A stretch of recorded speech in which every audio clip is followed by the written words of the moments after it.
Hi there, it's Jenny Kirk here and we're back for another video in the shed, and today I'm going to be doing a how-to video, and the subject in question is going to be how to extend your model railway baseboards.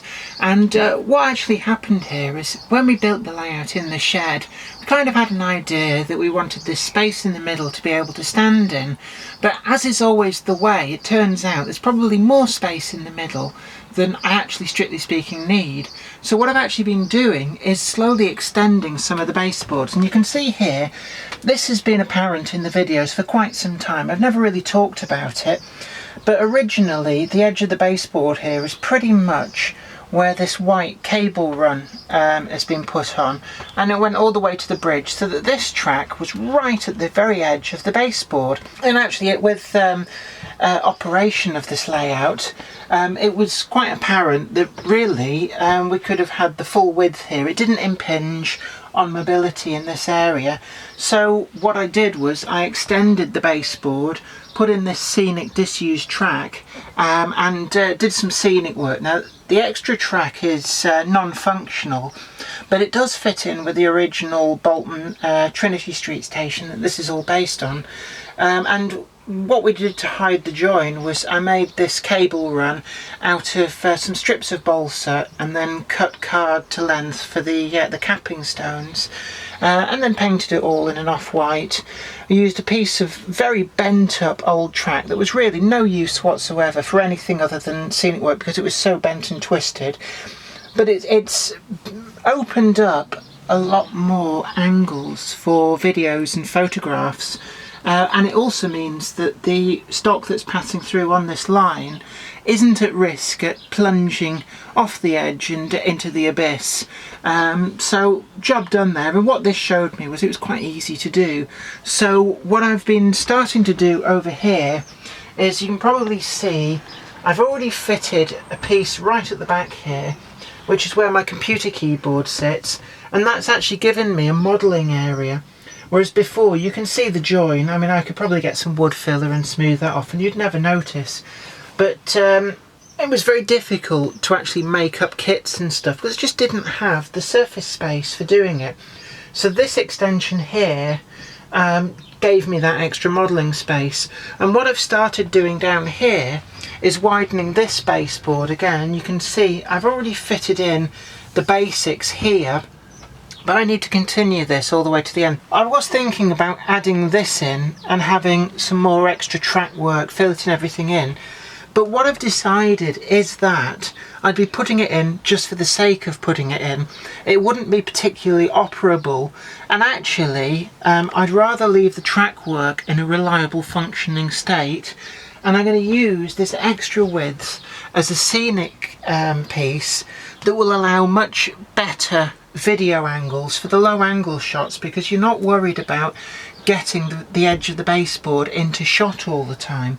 So we're probably going to do this as just overgrown. I was thinking of getting some of the ratio security type fencing and putting a line of fencing along here to represent the time at the real Bolton Trinity Street, that a lot of this area here that had been part of the goods yard was sold off into retail development, and they kind of fenced off a lot of it, built these 80s style retail units. So we're going to do a bit of that and see if we can open up some really good angles. So what I'm going to do now is I've dug out some wood. We've got a nice long piece of planed 2x1, which is identical to what I originally used on the framework that's these baseboards were constructed. And I've also found, and this was actually quite important because all of this wood was salvaged from an old layout, actually an old Hornby 00 layout, and the wood dates back to probably early 1990s, and it appears that the actual thicknesses for plywood have been changed over the years. So went rooting in my dad's garage and I found the last piece of its old Hornby 00 layout. It's had a few bits nibbled off it for various tasks, but because this is part of the original timber work, it's actually the same now defunct thickness as the baseboards that we're going to be butting it up to. So what I'm going to do to extend these baseboards, because it's only by a few inches, the method of construction is going to be to cut an appropriate length of this, and that's going to be screwed to the existing edge piece here, and we're going to be careful to preserve the baseboard joins, and we're going to fillet another piece into here just to make things nice and flush, and so we're going to be able to still preserve the fact that this lift out section can be taken out if needs be. And on top of that, we're then going to cut the appropriate strip from this piece of scrap wood, and that's going to fit out the same width as this, but all the way along here. And once that's done, we're going to start work on the scenic side of things. Now, I don't have any of the ratio security fencing. That's something that I'll pick up in the next few weeks, but it doesn't preclude us from making a good start on this. Well, what we've done now is, you can see here we've got the framework on the edge, and we're just filling in the very last bit. Now, I've cut a piece of the scrap 1/2 inch plywood to length, sanded it down. One of the things I've done, you can see where it's been painted previously, is given it a good sand, and the reason for that is to give a good key to glue and paint so it doesn't just peel off. And you can see here we've got the wooden framework in ready, and what I'm going to do now is I'm going to glue and screw this in.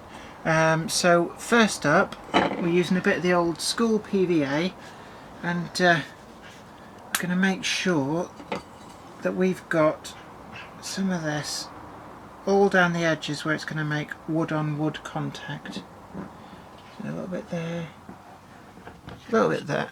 Just make sure that that glues everywhere it needs to be.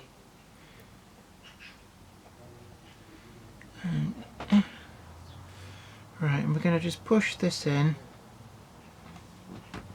as tight as it's going to go. And then what we have to do is use the drill. We're going to drill a couple of pilot holes, and we're going to make sure that they match up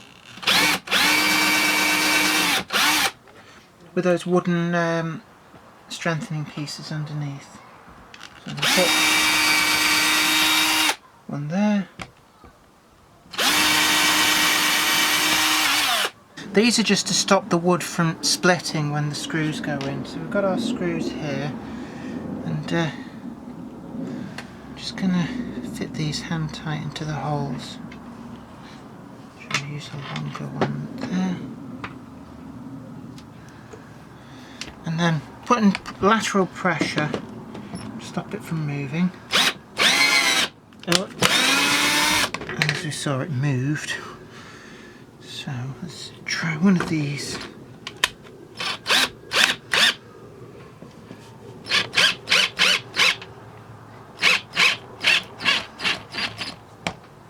Alright, let's try this one again.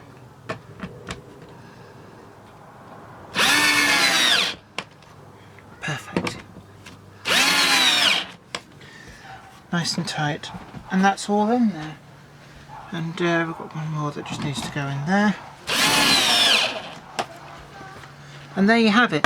What I'm going to do now is, I've got some of the dark chocolate brown paint that was used originally to do all these baseboards, and I'm going to give all of this a quick coat of that, and you can see there that's already been done. We've also filled in here with a piece of very thin balsa wood that's just glued in, and we've got to leave this cut out for these switches to be able to operate, but it just, you know, neatens things off. And then once all the paint and the glue is dry, we're going to come back and we're going to work on some of the scenic features, probably a bit of disused track, vegetation, and ultimately I'm going to look to get some fencing as well along here. Well, we're back in the shed now. We've done pretty much all of the work, so we can now see the difference it's made with the scenic detail, and we've got the grass coating on here now, and that hides a multitude of sins. We've done that over the top of the ballasting. I used all of my remaining ballast to fill in the gaps and give a kind of a rough and ready base for everything. And then I've used some scrap sleepers and track to give a suggestion of sidings that have been lifted, parts of which remain.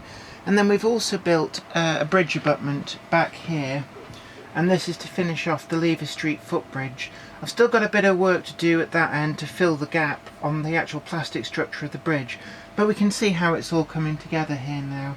And you never really know that there's a join along here where we've extended the baseboard out by about this much, and this means that when we do the videos we've got much better options for low angle shots, because we're not having to worry about the edge of the baseboard being in the foreground.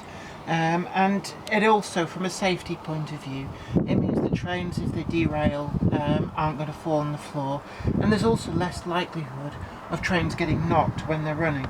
And what we can see as well is there's still plenty of room in here to get down the middle, so it hasn't really impinged on access to anything. So there you have it. A nice little project to add back in things which at the time that we built this we thought we didn't have the room for, but it subsequently turned out that we did. And it's quick and easy. It didn't really take a lot of effort, but the results really, I think, speak for themselves. Anyway, this is me, Jenny Kirk, saying you take very good care of yourself. Don't forget to like this video, share it too, and we'll be back again with some more videos from out here in the shed and the garden, and also doing some box openings and reviews. Anyway, until next time, bye for now.